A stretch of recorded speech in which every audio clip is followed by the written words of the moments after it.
NJ.com and the Heldridge Hotel. Welcome to the Rutgers Rant, your one-stop podcast for the Scarlet Knights. With your host, Steve Politi, and Rutgers insider Brian Fonseca. Let's start shopping.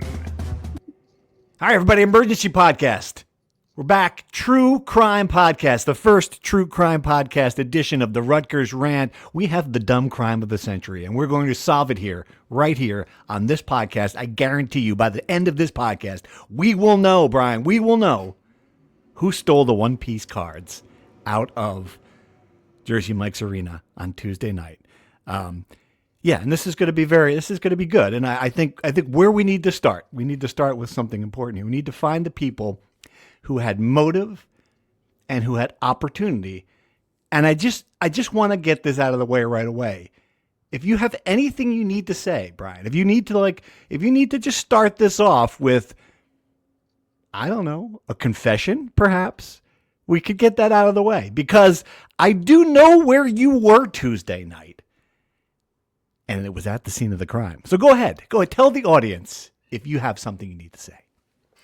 I'm glad we're doing this. What will amount to be a crossover between Serial and the Pablo Torre Finds Out podcast, where we win every award known to man when we solve this crime of the century on our own here within the next hour. And I'm glad we're doing this because I want to exonerate myself. There were some accusations flying around, just as you innocently accused me. I guess the first question is, was I in the building around the time of interest, which is a nice tidy timeline of 9 p.m. on Tuesday night and 9 a.m. on Wednesday night? The answer is yes. I was in the building. I was one of the last people in the building, actually. My whereabouts are accounted for because I was recording a live stream reaction to the Rutgers-Michigan State game on this very YouTube channel. Okay. So if you want to have a timestamp of where I was, there is video documented proof from around 9:30 to 10 o'clock, I want to say, something like that. That does leave another 11 hours, though. Just saying. Is that enough time? One could argue that it probably isn't. What I will say is, while I was in the room recording it, I was in the upper floor of the rec. There was a facilities person walking back and forth from what I believe to be, doing usual checkups, closing doors, making sure everything's locked. There was a cleaning crew cleaning up the stands. That in that innocent moment, when I was sitting there recording my live stream to our loyal listeners, I thought to myself, nothing of it, right? But now in the subsequent 24 hours, I'm thinking to myself, was there something sinister happening amongst the workers at the rec? Interesting. I don't know if you're really giving a clue here or if you're just trying to throw me off the case, but I'm making a note of that. Okay, it's possible. Okay. We will dive into all of that later on, but I think it's important that we set the scene, one, for what we know and what we saw on Tuesday, because we obviously recorded last on Monday before Tuesday's second day, and to kind of catch people up that weren't paying attention to the One Piece Mania on exactly what it is. Yes. Right? Give us all the details here. Should we start with the One Piece Mania? Should we start with the crime? Where do you want to go first? So let's start with the One Piece Mania, just to kind of set the scene on why this is interesting and kind of funny, to be honest. In Law and Order, this is like they show the crime, and then they have like 15 minutes of where Lenny Briscoe stumbles around, and it's like background stuff. So this is good. This is like that. That's what that is. You're Lenny Briscoe now, only you're younger and less famous. He's dead and more alive. I am more alive. Yes. Go ahead. Can I be the? I'm blanking on the rapper's name now. I feel so bad because I wanted to make a joke. Ice-T. I was gonna say Ice Cube. I'm like, that doesn't sound right. Anyway, wait, it might be Ice Cube. Is it Ice Cube? No. Ice Cube is in other things. You are correct. I think. Someone will correct us in the comments. Please do. And also, before we get into this, throw in your theories in the comments as the episode unrolls. If you change your mind 5 times, I want 5 comments just to understand how complex of a case this is. Anyway, so again, Rutgers collaborated with One Piece, one of the more famous animes of all time, Japanese cartoons, essentially, for a promotion of their trading cards. They're giving them away at 3 games this year. It's a promotion for their live action show on Netflix. The first one was Friday against Indiana, an absolute madhouse. They were giving away cards, posters, and T-shirts at the entrance. And there was 2 groups of people. There were the trading card enthusiasts, the scalpers, the resellers, the people who knew how valuable this stuff would be. who got there early, who got their stuff, then parked on the sides of the tables, waiting for innocent Rutgers fans who had no idea what they were walking into. The scalpers would take out their wads of cash and offer $200, $300, $400 per card, and Rutgers fans were thinking, "Oh my goodness, this is free money," giving them their cards, and then those resellers would go put those cards on eBay for $600, $700, $800 and sell them within 30 minutes. Yeah. Do we know how Rutgers got involved in this? Have we solved that mystery out of all the college basketball teams on earth? How they were the ones? So I have asked both sides. The One Piece end. I sent an email on Sunday, and I received a response Monday saying it'll take at least a week to get an answer back to me. Okay. Because there are too many partners involved. This is an enormous industry in Japan, and Japanese culture is a little different than ours, a little less haphazard. So I don't know if I will get an answer, but it won't be until Monday. Okay. I asked the Rutgers side. I did not get an answer, specific answer. I'm going to try to Oprah, but this is one of the interesting cases where this is a deal through Samco, not Rutgers. And if I don't get the contract, it shows that the Samco operation, where they have a third party essentially doing the Rutgers stuff, hides everything from us, right? Not to if be you're unfamiliar with Samco is created for this express purpose, essentially, to handle things like this, naming rights, deals, and so that makes perfect sense that Samco would be a part of this. And I mean, not to be too conspiracy brained, I don't think it's the main reason, but it is convenient that Rutgers found a loophole to hide things from open public records requests, so people like us can't find out these contracts, right? But I digress. And Samco, again, as an aside, is going to help Rutgers as far as the NIL stuff. Right. It's an avenue that a lot of schools are using to filter NIL money to make it legit and give it to players. It's totally legal. I'm not saying Rutgers is cheating. Right. The day Rutgers starts cheating to get an advantage is the day that the sky falls and pigs fly. But back to the case. So Friday was an absolute mayhem. It was. We were seeing a lot of people talk about it. So Rutgers adjusted. Rutgers got a lot of emails as well from angry fans saying, "I'm just trying to get to my seat, and 5 different people are harassing me." And some people were taking it too far, following elderly fans in wheelchairs, just harassing them for their cards. I heard some pretty ugly stuff there. And I will be transparent. Friday, I wasn't paying as close attention. Tuesday, I got there early. There were people there at 2:00 for a game that started at 6 and the doors opened at 4:30. And tickets went from $13 to $265 for this too. Like the people were trying to get in, so desperate to get in, to get this card, which was worth hundreds of dollars, that they were buying tickets to a basketball game that they didn't want to watch, essentially, was what was happening.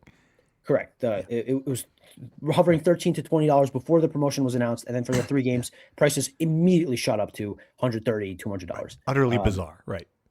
Well, this is a community that is well aware of this opportunity. They did the same promotion at the Dodgers last year, and it was similar mayhem and similar returns. Someone had a card graded from that Dodgers game last summer, and they sold it for $15,000. So there's a lot of money in this stuff.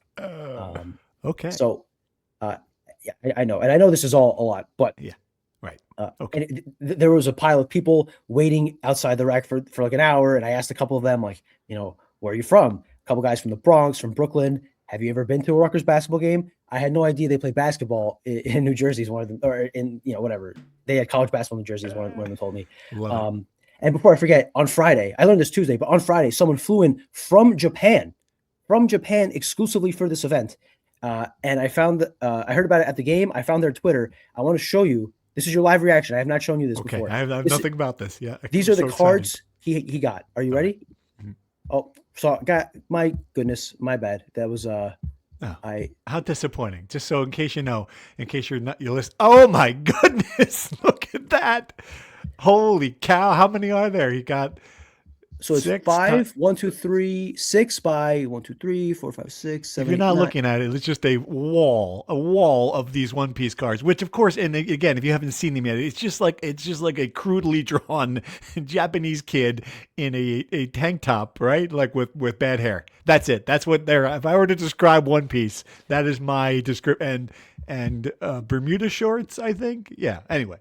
let me put the photo here so people can see the card well, because I think your description is accurate, but probably a little unfair to a little unfair too. Is this One Piece himself right here, or does The he have his Monkey own Luffy. name? This kid. Okay, now you're asking me to do way too much research. I don't know. I don't know. You seem to know a lot about it. I'm sorry. He's got a vest. It's not a tank top. It's a vest. It's a button-down, sleeveless vest, skinny arms, bad hat, and appears to be. Is he wearing a mask? I don't know. No, it's just a big smile. Just a big smile. And his name is Monkey D. Luffy. Scully. D. Luffy. Monkey D. Luffy. Monkey D. Now, look, Luffy. Okay, I assume that was not One Piece. That would be Monkey D. Luffy. I'm gonna connect the dots. Here is my first piece of evidence. Monkey D. Luffy. My oversimplified and probably slightly inaccurate description of the show, from my understanding, as having never watched it once. The name of the show is One Piece because they're trying to find one piece of the puzzle. It's like a scavenger hunt kind of thing.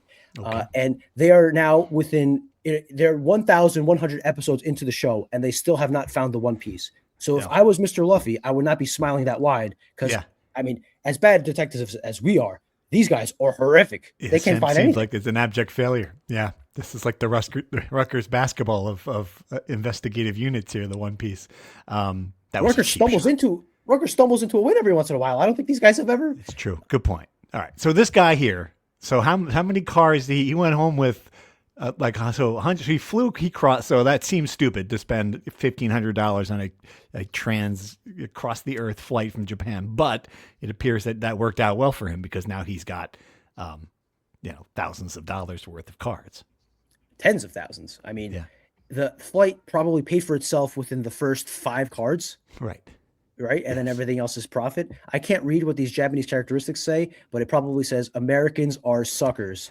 That's my guess. What would you do if, again, you're walking into the rack, you're there to see a basketball game, you're an old person like me, and some Japanese kid walks up to you with hundreds of wad full of cash. Okay. You had just got handed this card with this skinny kid, Monkey D. Luffy, and you're like, what am I going to do with this? You're lucky you didn't drop it in the trash can. So I would have taken the money from this guy. Of course, who wouldn't have? I don't fault you if you did this, Rutgers fans. I don't fault you at all.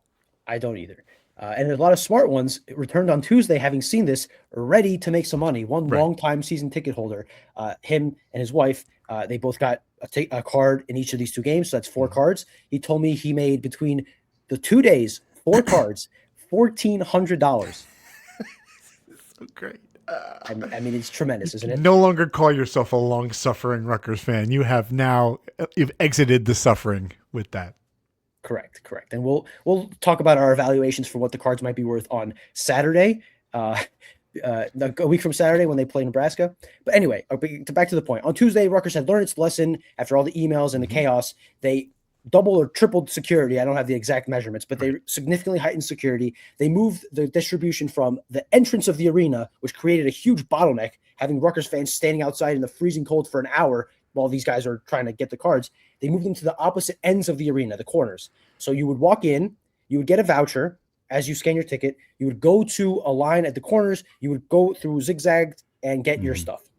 Now, the downfall of this is that you have to walk back to your seats. So as you walk around, get your stuff, and walk back, the entire hallway is lined with scalpers. And you'd have to pass by 5, 6, 7 guys saying, you want $200 for your card, $300, $400, and on the entrance too, before you even get your stuff, there were scalpers waiting at the railing, just kind of trying to get vouchers from people before they even got to their cards. I talked to one Michigan State fan who had no idea this was happening. And I said, did you know what was going on? She said, no, some guy asked me for my voucher. And I said, I don't want this. Here, take it. Go ahead. And I told her, you just gave away probably $500, right? And she wanted to bury her head in her hands. And it was very sad. And another one I saw, a family of 3, two parents and their son, they were approached by a scalper, and a security guard stopped them. So then I went up to them and was mistaken for a scalper until they saw my credential, funny enough. Right. And I said, what happened? And they go, so we got these tickets a month ago as a Christmas gift. We paid about $50 for these tickets. And these guys walk up to us and they say, I'll give you $50 for the 3 cards. And we thought to ourselves, oh my goodness, what a lucky day. We just paid for our tickets for free with these cards. And then the security guard stops us, and I'm like, well, do you know how much those cards are worth? And they said no. And I said 500 each, probably. And they almost fell back. And of course. the older gentleman said, I'm going to go to my grandson. I'm going to tell him to put these up online and make my money. I'm going to get someone young involved in this. Absolutely. Yes. And then just the last scene on Tuesday, I feel so funny. There's a female security guard, and she's just escorting these younger men out. She's saying, "Get out of here! I've seen you guys doing this. Just get out." And they're like, "All right, let me stop in the bathroom." So they walk into the bathroom. I get curious. I walk into the bathroom myself. In the back corner, the back wall next to the urinals and the stalls, there's about 3 or 4 guys huddled, counting their cash, exchanging notes on their cards, and asking people as they are relieving themselves if they want to sell their cards, if they want to give it away. Incredible. And so this is increasing traffic as bad as it already is in the men's room at the Rutgers Athletic. Now we're having, high level collecting transactions happening. It gets yeah, it's great. That's just what we need at the rack restroom. It's not the solution to the problem, that's for sure. And for a couple things that I did not see for myself, but I did hear. One, and this is obvious, I didn't see this for myself. Apparently, this was also happening in the women's bathroom. So it's not like just an exclusively men's bathroom thing. The women, there were also scalpers that market's probably a little easier, if I'm being honest with you. That's a pretty good advantage if you're a scalper. The competition is much lower. Good point. And the other thing I didn't see, someone told me, I believe it was Akiri, our usual listener on the live shows, that someone got arrested in the bathroom at halftime. Really? I imagine the rush is humongous at the bathroom, and those guys kind of trying to take advantage of the rush. Maybe one guy got a little overzealous. Wow. But anyway, arrested to complete the for bathroom, what? well, is it illegal? For soliciting people. Soliciting is illegal anyway, right? So they probably refuse to leave. Right. I shouldn't say soliciting is illegal. Soliciting is against the rules at the rack. There were signs that I can show you right here, actually, plastered all over the building. That oh wow! Okay, there you go. Escorted out.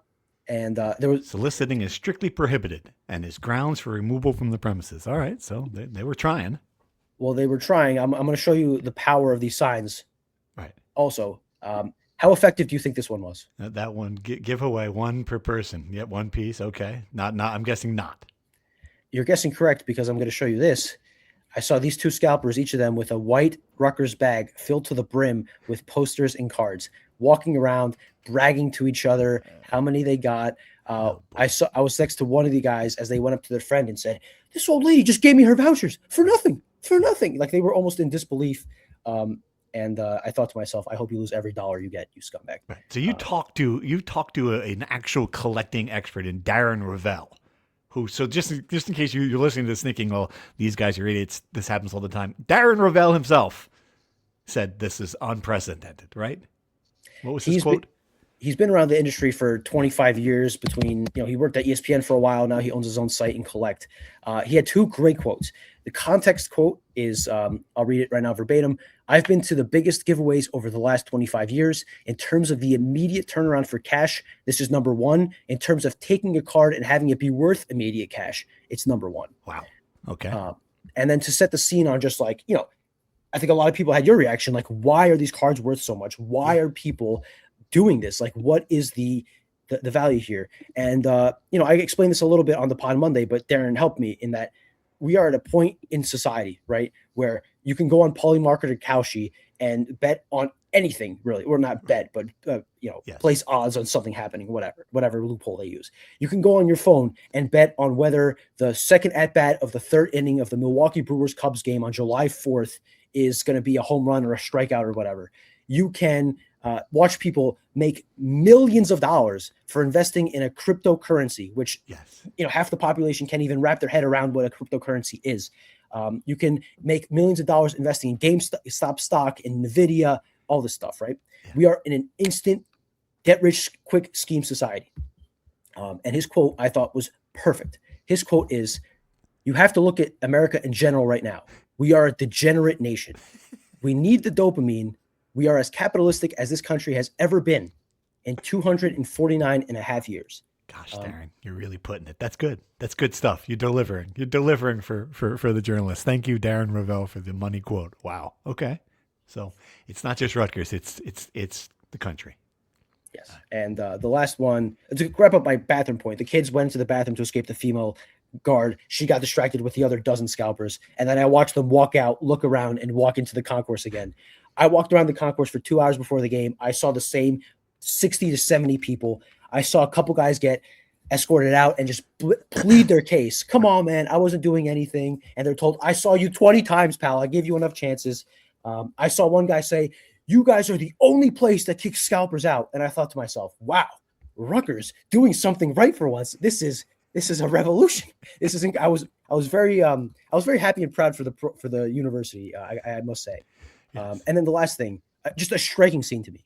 I was looking over to Jerry Recco and Austin Johnson, who do the home radio broadcast, Yes. and I looked at this guy above them counting $100 bills in his hands as they were doing a pregame interview with Steve Peichel, I imagine.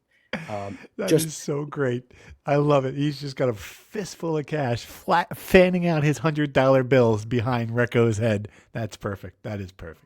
All right. So you set the scene well. So we understand what it was like at the rack, what was going on. Now the crime. So when did the news break? What do we know? Give the details of what we have here. I know they're not much. They are not much. Let me pull up our story. So the news broke, I believe Wednesday. It was Wednesday night, late Wednesday night. Rutgers Police Department issued a statement, a press release, that someone stole valuables from Jersey Mike's Arena between 9 o'clock and 9 o'clock Tuesday night, almost immediately after the game, right, and Wednesday morning at 9 o'clock, which I assume is when someone walked into the rack, opened the closed door, saw there was stuff missing, and thought, oh my God, did I just mess this up? We have since learned that a Rutgers spokesperson confirmed to us that there were cards stolen. They would not say how much. My sources, I talked to multiple people. I got a mixed answer. What seems to be consensus is that it was not all 8,000, as some believed, as I initially believed, right? There was not one giant box that everyone grabbed and took them home. I did the math. If someone had done that and was somehow able to sell them at $500 a pop, I mean, that's part of the equation we'll get into, but it's really hard to sell all these cards and not be caught. That's probably the dumbest thing you could possibly do. But if they were to somehow sell all 8,000 for $500, that is a profit of $4 million. Wow. Yep. That would be quite to kind of unload those on eBay one at a time. But I mean, yeah, put them in a closet. But yeah, that's amazing. Value going to go up now. You've lowered the number of them out there. That could be worth even more when you think about it. Well, it's interesting false demand. How to time the market too, because a lot of these schools are going to start having their giveaways, and it's going to go from having, right now there's 24,000 on the market or a little bit more, probably 30,000. I don't know how many Gonzaga seats, but the point is there's not that many on the market now compared to what it'll be at the end when it's 123,000. Anyway, my understanding is that it was anywhere between 1 to 3 small boxes taken, anywhere between 500 to 1,500, maybe 2,000 tickets. So it's still a fair amount. That's a lot, but that, just like the time, it's a wide range. Yeah.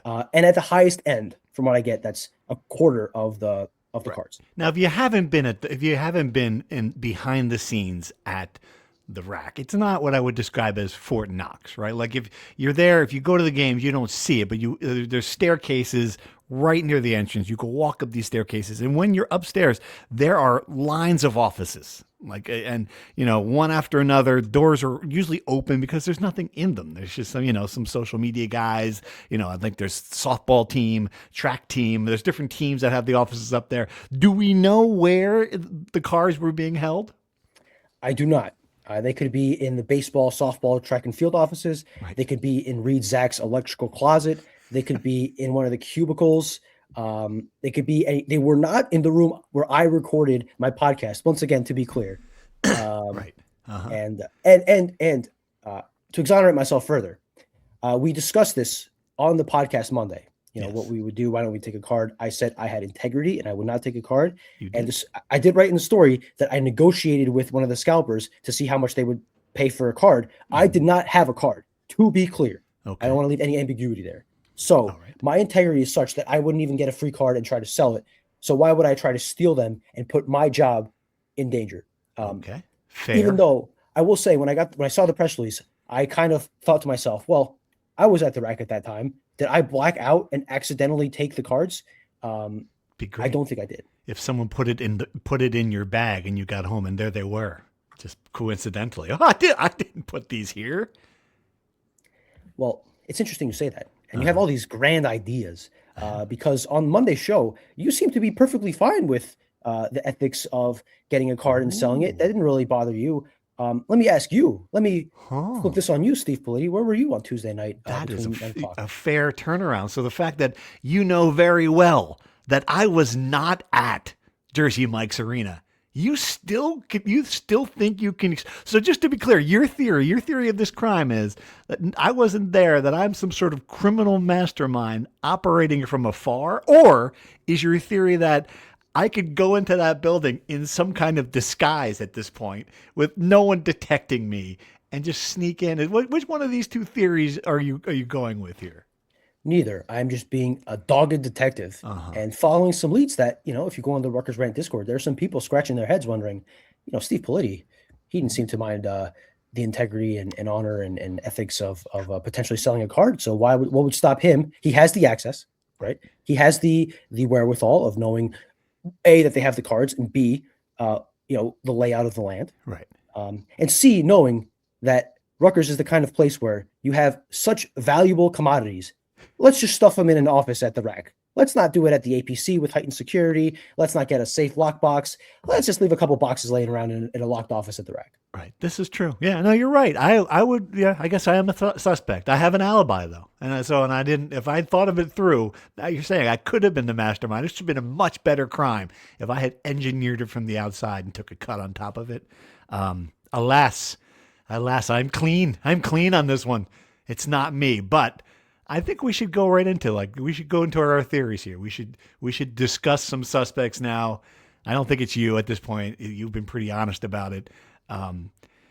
You did have motive and opportunity. I will say that, but you are, I trust you at this point. You're an honest person. I think you would have cracked under the pressure of the lights on this podcast. You couldn't have kept it. You couldn't have kept it a secret. It seems like the leading candidate would have been one of these 60 scalpers who were wandering around, right? Like that's got to be the number one thing, don't you think? They've got to be the main suspect. These I would disagree. Unsavory characters. I would disagree. I mean, that was my initial. I would disagree. I'll get into my main theory in a bit, but I want to follow down that thread you mentioned because that was a lot of people's initial impressions. Yeah. I did some digging on social media. I went to the reseller sites. I tried to find the Reddit, the subreddits, and the Discords. And there was one person who had a social media post that was a little suspect.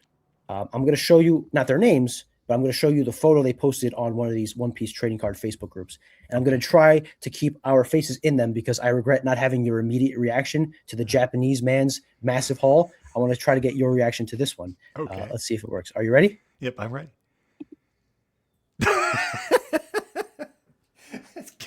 Guilty. Drag him in, Your Honor. Holy crap. Then if you're listening to it on Spotify, it is just a shit ton of these cards on a pile, on a table. That's essentially what it is. Yeah. With a phone showing the date, like we don't print newspapers anymore, so they can't hold up that day's newspaper. Right. So he just wrote the date on a notes pad. So this could be a hostage situation. This could be proof of life of these cards. Is that what this is too? This could be it. I like it. And who is this person? So I won't put their name out there. I won't put. You could probably find this screenshot on Twitter if you look hard enough. I'm not going to put their name out there for the sake of libel or whatever the word is. But I think we would win that suit because I looked this person's name up on Facebook to see, does he go to Rutgers? Does he have friends at Rutgers? Like, what's his connection? And the first post I see on Facebook is like, do not trust this person. They told me they would sell cards for 5 cards for $400. But every time I tried to get the cards, there was an excuse of why I couldn't get it. First, his friend lost it. Now he can't find them, but he took my money. And then I dug into more of his social media. He's based out of Boston. I'm fairly certain he has never stepped within the tri-state area. So this looks more to me, my guess is this person took this photo from a Discord or a Reddit of the actual person who posted this photo and is trying to use it as an impersonation of having these cards and try to scam people. Gotcha. So this could be AI too? No? I understand where you're coming from. I would doubt that. All right. I would doubt that. I don't know. You can't trust anything these days. All right. So we're going to rule out the scalper. What is your theory then? Do you have? Well, I'll rule out this guy. Now let's roll through the the scalper theory, right? So right. it would imply that one of these scalpers, whether coordinated, planned out, or immediate thought, walking around the rack, seeing how much confusion there is, maybe opening a door to the upstairs or downstairs, and thinking, maybe I can just, take advantage of this. I guess the way they would do it is they would hide out somewhere, right, in a room or in one of the cubicles upstairs. Or the thing is, I'm not sure where and how viable that is, because again, I saw a facilities person walking back and forth at least twice on the third floor, right? I would think that they would find whoever was hiding. Yeah. And they would have to, unless they have inside information of knowing where the cards are, they would have to essentially just be trying to pick locks at every door, opening any door they can, and just trying to find it. Yeah, you have to get lucky. You have to wander into the right room, of course. Yep. Is that worth the risk? I mean, no, I think that's tough. I think that you're absolutely right. That unless you knew where they were, that really makes it tough. Unless you got lucky, which seems unlikely. Like you're a dishonest person, you're looking to steal them, you just stumbled upon, you enter the right room, right? And it was a locked room. We are certain of that. It was definitely, they were not just like sitting on a garbage can. It was in a locked room. That is what the press release says. Okay. Right. So to be clear, there was no forced entry into the rack. I want to make that clear, right? Because that also adds to the thought I have that it was someone already in the building, right? I mean, there are, in theory, there could be open doors, right? Like they just left they don't close the building down for some time. But let me get the press release exactly. Okay, so the RUPD is investigating a burglary that happened between 9 p.m. and 9:45 a.m. It was reported an unknown perpetrator or perpetrators entered the facility without authorization and removed items of value from within a secured office. There was no signs of forced entry, no individuals confronted, and no injuries resulted. So this was a clean operation in and out. Secured office tells me probably locked, but that doesn't 100% say it was locked. Yes. So this description does open the prospects that it was an inside job. Two pieces of information. All of that you just described, locked office, someone had to know where it was, and the 4 million, 2 million, whatever it might be. Like there's not just, hey, I can sell this for a couple $100. You're not going to risk your livelihood, career, So is it possible as an inside job done to distract from the $500 billion deficit story? Is this all this was? Let's hide this box in the corner. We'll find it in a few days. Maybe people will stop talking about how much money we've lost on athletics. I'm kidding. It's not what it is. You're kidding, but not really. So I would say the scalper theory is maybe 15 to 20%. My top theory was exactly that, inside job, because it's really, to me, the only one that makes sense, or at least the most sense. They know, I would assume this person knows where the cards are. They know the cards exist. There were a lot of Rutgers employees working, from top administrators, RUPD, security, interns, a lot of people. And the opportunity was there.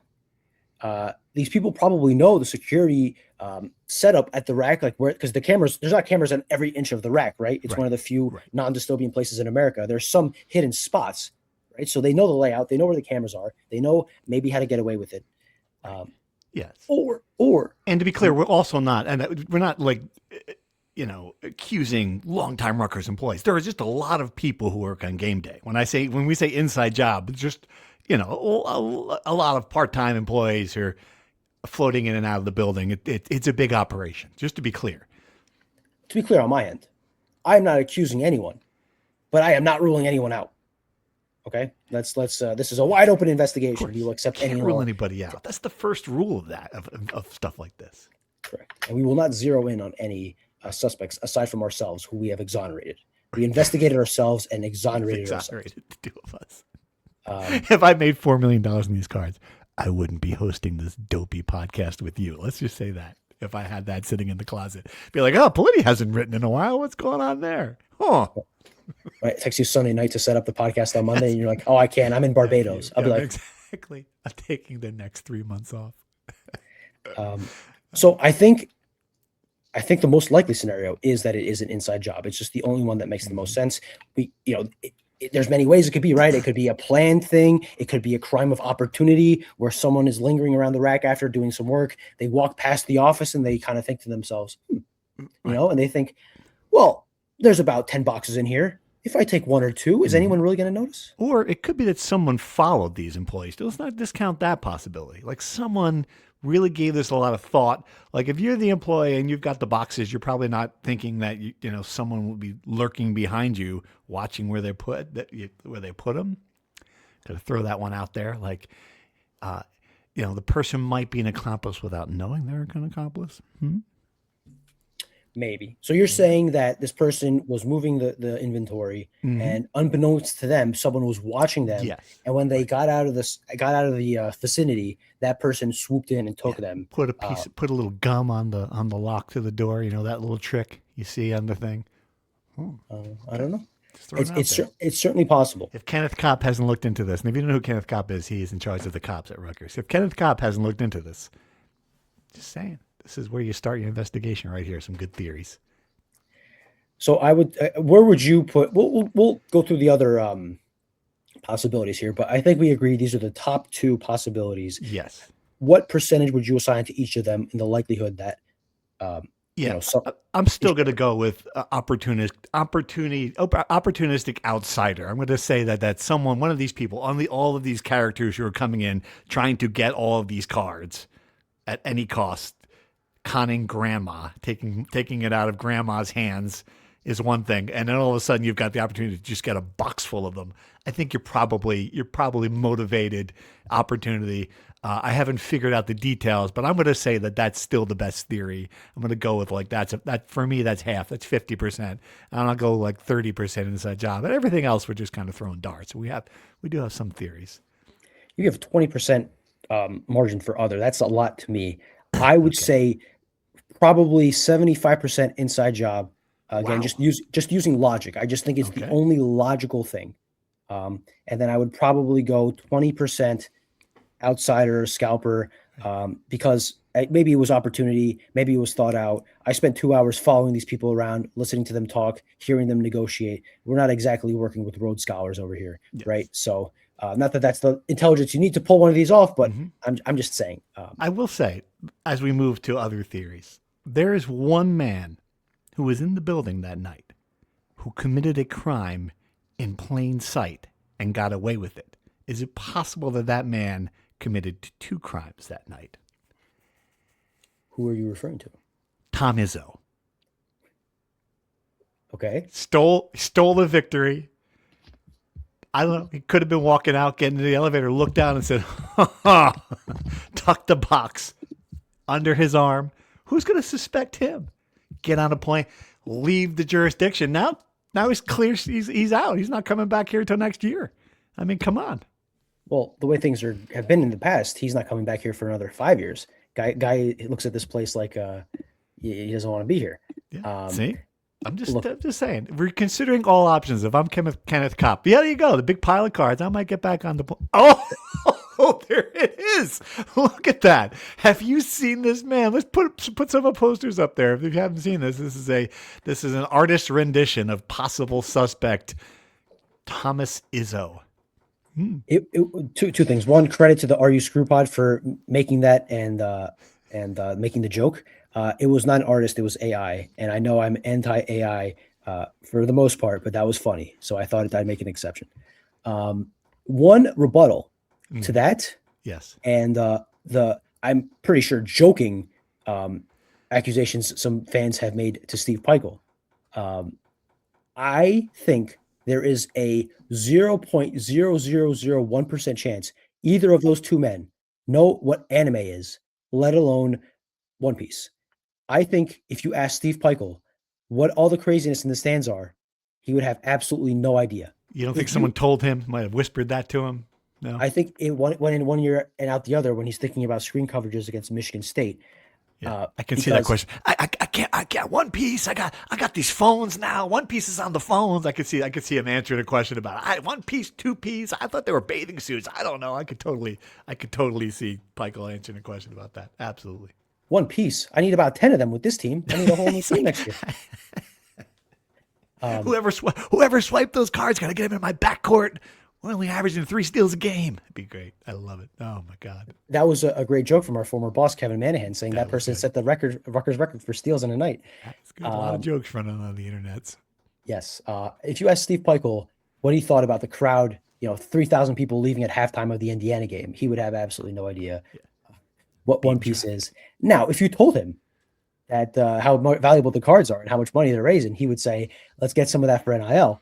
But I think that comfortably rules out Tom Izzo, Steve Peichel, or 99% of the people in the building that are older than 50 years old. Yes. $4 million for these cards. Rutgers needed $400,000 to get a power forward last year, and they might have made the NCAA tournament. It is something. It is something. All right. We have anything else to say about this? We did not, obviously, have not solved the crime. I overpromised, as I often do at the start of podcasts. I think we laid it out there pretty well. I mean, let me end with this before we talk a little bit real stuff here. Do you think this crime will be solved? Well, amazingly, there was a bit of precedent last summer when someone stole merchandise from SHI Stadium. That's right. And that was solved in a couple of months. I want to be accurate here. How was that crime solved? So I don't know. I think the person's the alleged burglar, his plates were run. Oh. Let's see, hold on. So it happened in June, mid-June, and this person was caught late July. So it took about a month and a half. The difference here is that this happened at night. This happened at a less, less security camera area, right? That was the stadium is a lot more surveillance. So I don't know if it'll be solved as quickly. I would say I think it will be solved. Let's go through, before we move on from this, the last few wild card that you have down here. You have Darren Ravel, a person who would know the value of the cards. He would know the value of the cards. I think he's too high profile. It's true. Although he could walk in and ask to see them. He's got that kind of cachet. Someone would see him. Oh my gosh, it's Darren Ravel. Maybe. I think he's too high profile and too high integrity to do something like that. You're absolutely right. He's got too much to lose. Agreed. He's got a real career. And the last one you have is misunderstanding. Oh, that's true. That I wanted to talk about this, and this is James Cratch, former podcast host, Rutgers, who pointed out that wouldn't it be great? They're just gonna find this box in a corner in I don't know, between 3 and 20 months underneath the net they cut down from some Eastern Invitational in 1979. Some what is this box doing here? Holy shit, it's the One Piece cards. that's a possibility, right? That it just fell off a desk. Someone's going to be moving, I don't know. They left it in the softball office. It's going to be underneath a catcher's mask. Something like that could happen. I would not put that past the realm of possibility. I think there are very little scenarios where that could happen. I would have to sit down and really think about how this exactly would happen. It would be very Rutgers, of course. Yeah. 2%. I'm not saying it's 10%. It's 2. I'll even give you 5. I'll even 5? go up a little higher. Yeah. Okay. I mean, I think it's plausible. What I will say is, I would like all of you throw in your theories in the comments. Please. Yes. Throw in, give me as much thoughts, theories. Give us your favorite suspects. Tell us why you think it's me and Politi. Why not? Right. Throw them in the comments and have some discussion, because I think this is one of the more fun things we have. And also throw in your experiences at the rack. Did you sell your cards? Did you make a profit? Did you get harassed in the bathroom while you're, trying to relieve yourself? Did you, tell me, did you wait outside in the cold for 2 hours on Friday? Are you coming back for the Nebraska game to try to make a little bit more coin? Please do. Yeah, I haven't been as obsessed with something like this since I realized that they changed colors midstream without telling anybody. This is one of those stories at Rutgers. I'm like, what? What happened? They had this thing and they got stolen. It's incredible. It is. I'm looking forward to seeing this being solved, or maybe it isn't. The last thing I want to get on this is, how would someone get away with this? Right. I want to kind of think that through. I think the only way, you can sell these on eBay. right? You just can't unless you make 1,500 different accounts and spread them out or do this among. You could. It would take a long time. You could. It's worth the time investment. Right. And again, I forgot to mention this. Is this like a black market art thing where you could sell them off, off the chart to some mega collector? Like if you were to steal something from the Louvre, you couldn't sell it on eBay. You'd have to find a guy, right, who wants to have them, a table full of them in his basement. It's possible.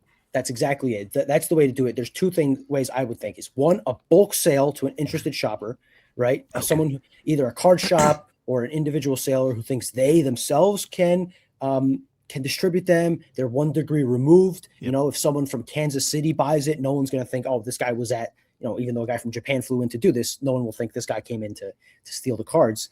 And the other way is they have these card shows every weekend. It's a brick and mortar operation where you show up, you pay for a table, and you lay out all your cards, right? So if you're sneaky enough and you don't go to the Parsippany card show right up the road and you do it, in New York or PA or wherever, and you do them in small enough bulks where it's not suspicious, I think over the course of 6, 12, 18 months, you can slowly offload these. Though I don't know how much money, you might lose a little bit of money there because I don't know how many people are walking around with $600 in cash at these card shows. But I don't know. Those are the two ways I would do it. Yeah. If I committed the crime. This crime is not going to get solved. That's my guess. We will never know what happened to the One Piece cards. I think it will. I will put my faith in Kenneth Kopp, a man born for this role, if there ever was one, to figure it out. And I, for one, cannot wait for the day when we get the full oral history about this in 15 years. It's going to make a great YouTube video. Oh, you better believe it. All right. Good job breaking it down. Thank you, Detective Fonseca. I am sorry for accusing you at the start. You obviously did not do this. Although it would be something if we pull off the mask. And I would have gotten away with it if not for you meddling kids. I just go into my pocket and whip out 50 cards in my hand. Yeah, that would have been the perfect ending. And there's Kenneth Kopp right behind you, dun, da-da, dragging you off. Oh, I love it. All right. Anyway, they lost the game on overtime. There's still no defensive coordinator. That's all we got. I'm kidding. You want to talk about the game really quick? I mean, it was a dramatic finish. I know you covered it on your post-game show. But, probably their best performance, up 12 against the number 7 team in the country, and still couldn't close it out. 30 minutes of good basketball, of shots going down. The first 20 minutes of really good pressure-filled defense, taking advantage of a bit of sleepwalking Michigan team looking ahead to the big Michigan State team looking ahead to the big Michigan game tonight. But they couldn't hit shots at the end. They couldn't get the ball in Tariq Francis's hand to get him on the free throw line instead of JaMychal Davis, who missed 2 free throws and 6 attempts in the last 45 seconds. Yeah, it is amazing that this Rutgers team is the best free throw shooting team they've had under Steve Peichel, except in the most important points of any game. Yeah, that's rough. You're absolutely right. You would think they should have just had it. They should have had it in his hands, and they did. I mean, they had a great look at the basket at the very end. He had the shot he wanted. I applaud Steve Peichel for not taking the timeout before the last possession. I do think he should have taken the timeout before the last defensive possession because Michigan State scored way too easily coming up the court there to get that 3-pointer to tie it. I understand his explanation about the foul, I think it's too early to foul at that point, but up 3. I don't know. I mean, honestly, it's the one thing I will say, it was 1-1. So there's a chance he misses the front end. I don't know. That to me is that's a tricky one, Yes. For all those things, the Jeremy Fears was just destroying them off the dribble in the second half, just doing whatever he wanted. Right. So I agree. And taking the timeout would have prevented, you could the team could take a breath and you could remind them, you're up 3, do not defend the paint. Yeah. Right? Because Haroon Zerno got caught in a screen because for some undescribable reason, probably just the chaos of the moment, he's in the paint when his guy is on the 3-point line, and that leads to the open 3. Well, that's it. Yep. So I would agree there.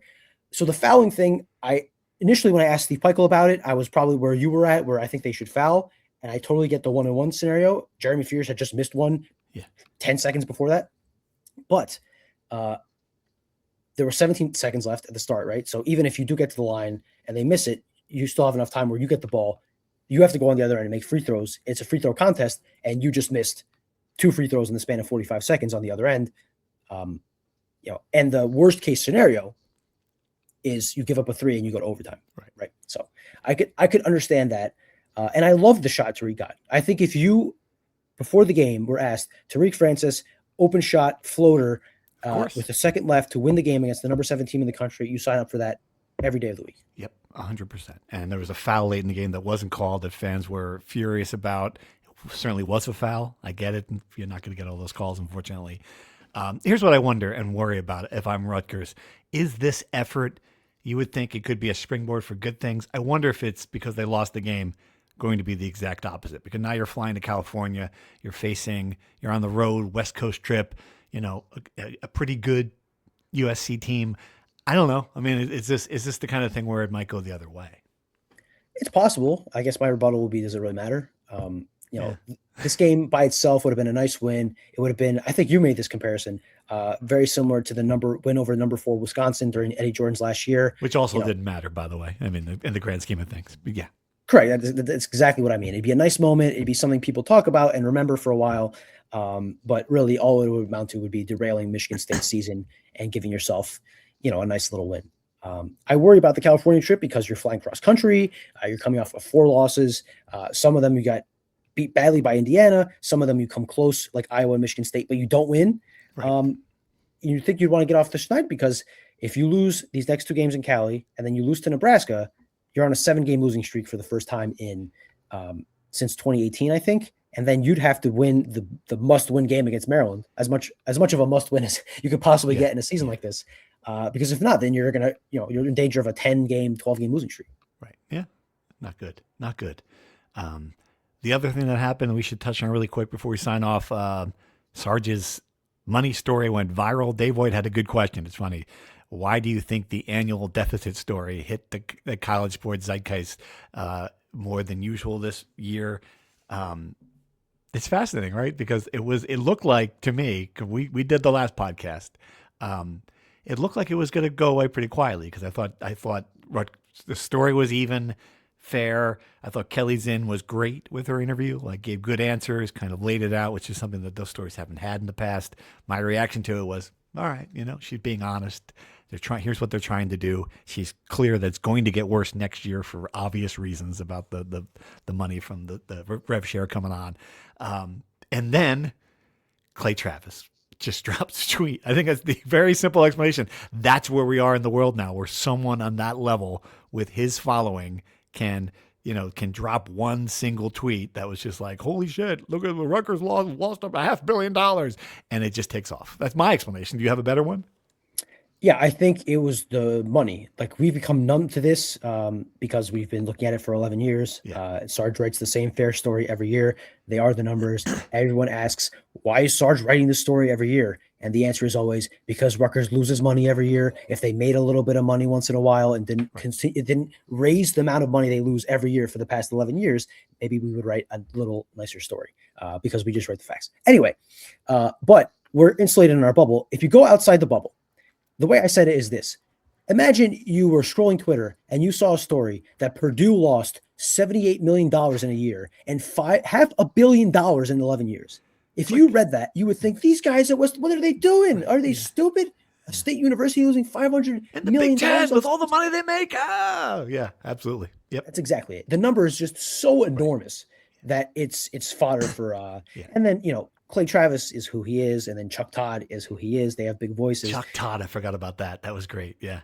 To me, the one that bothered me were the graphic boys. I'm sick of these sycophantic national outlets who have nothing to say. They just take stories people work on, they slap a graphic on there and try to go viral with like broke or expensive or 500 million and deficit.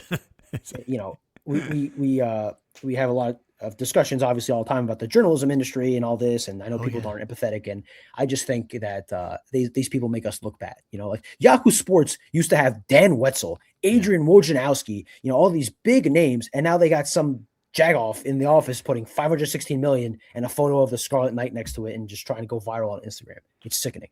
But all that to say, like, I understand why Rutgers fans always push back on this.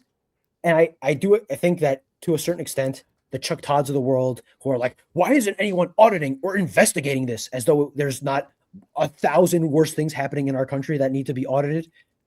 People calling Elon Musk for Doge. Doge needs to get into Rutgers, blah, blah, blah. We can meet somewhere in the middle.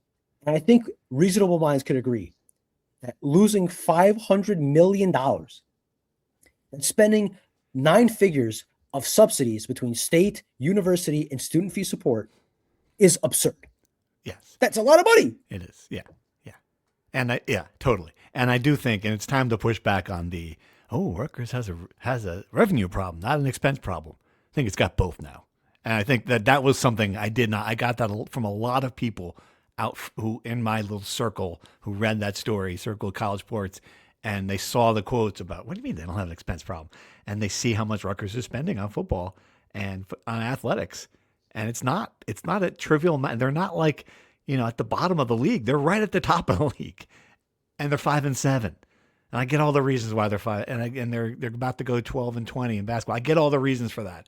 But I mean, they're spending money and it's not paying off. It's not, whatever they're pouring money into, it's not producing results. And I go back to that quote that Kelly Zinn's going to look at it, from that standpoint. It's like, what are we getting for our money and that side of it?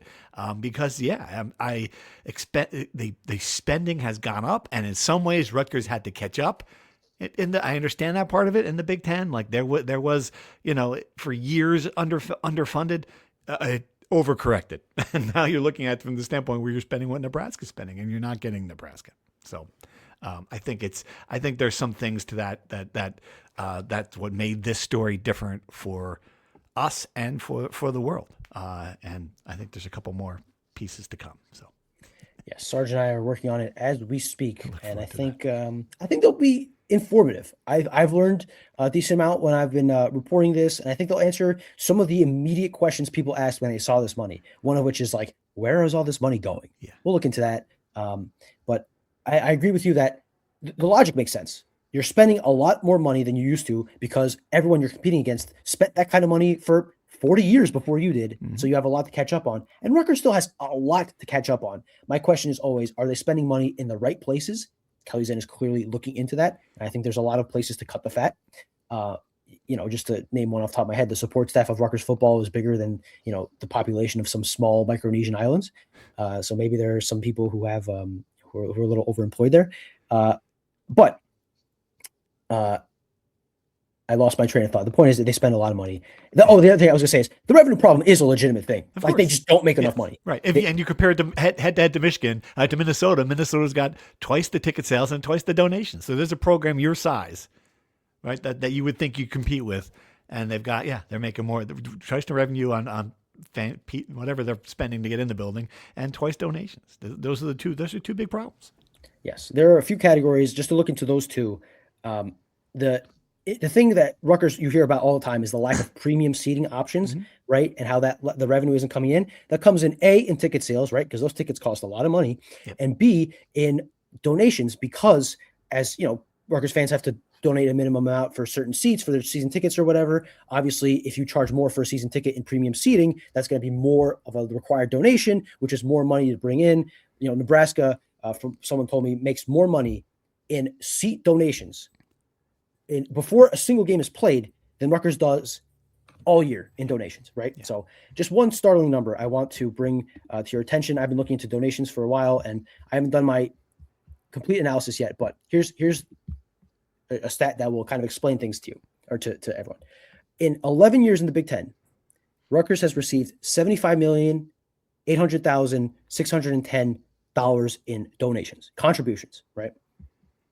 Nebraska, in 1 year, 2023-24, received $76,280,917. In one academic year, Nebraska received more donations. And again, a lot of that is premium seating donations for basketball and football. Sure, whatever it is. Yeah. Whatever it is, they received more money in one fiscal year than Rutgers did in 11. The other stat, there are 4 schools, Nebraska, Ohio State, Indiana, and Illinois, who in one fiscal year received at least $55 million in contributions. That's more than Rutgers received in its first 8 years in the Big Ten, I want to say. Wow. It's amazing. All right. let's sign off there. And before we leave, I want to say this. If you have any information about the One Piece crime and you want to share it with people who are not going to arrest you, our podcast is to play. You know how to reach us. Our emails are everywhere. Find us. We promise a safe meeting. We'll meet you someplace in the New Brunswick area to discuss this crime. We're interested. We're listening. We're here. And we're not narcs. I'm not calling Kenneth Kopp. He's not going to be there. It's not a setup. The only cost is 5 cards each. Just give us 5 cards and we'll stay quiet. Oh, Mr. Ethical. Suddenly we have to revisit that. All right. You're talking about usurping the police department, so I think I'm a little innocent in this case. But yes, everyone, whether you have information or not, throw it in the comment section, and I think we're all having a little bit of fun with this. Yeah. And subscribe. We've been stuck at the same subscriber count for 2 weeks. For the love of God, if you're a new watcher, listener, subscribe to the channel and help us do investigations like this. It takes a lot of time and money to have this exchange that we had today. We're not Pablo Torre, but we do our best. All right. Thanks for watching. We'll be back next week to talk about, hopefully, some Rutgers athletics. Bye. Thank you for listening to the Rutgers Rant, sponsored by the Heldridge Hotel. Head to nj.com/Rutgers for more Scarlet Knight content.